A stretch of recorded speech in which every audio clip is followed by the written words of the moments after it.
Okay, this is problem 2. As you see, a lot of the background is the same. We still might need to use the Pythagorean theorem. Not really here. We're going to kind of move away from it, but we could solve this problem pretty much the way we did the other one. If you know that sine is opposite over hypotenuse and cosine is adjacent over hypotenuse, you could have everything that you needed in the triangle. But we also need to be aware of some of these other identities that are over here. Okay.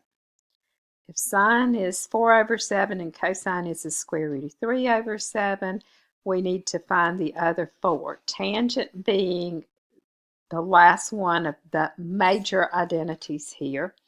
And a tangent is the same thing as sine over cosine. So that's what we're going to try to use to find tangent this time.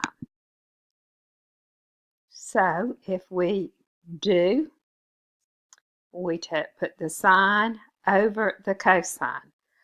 This is where I did the work, the sines over the cosine. Since you've got a 7 here and a 7 here, they basically cancel out. Remember, this is division. You invert and multiply, and the 7s would cancel and leave you with 4 over the square root of 33. If you rationalize it by multiplying top and bottom by the square root of 33, it ends up like this. I'm more concerned with this relationship than the rationalization myself.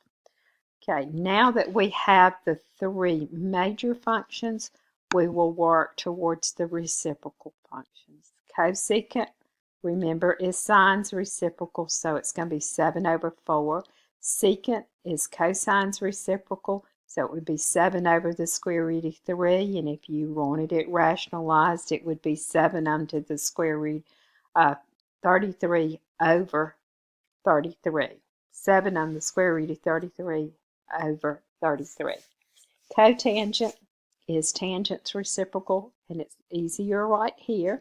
So flip it would be the square root of 33 over 4. So 1, 2, 3, 4, 5, 6. All 6 trig functions are accounted for. You were given the first 2. You found tangent using the fact that tangent is sine over cosine, and then we use the reciprocals here.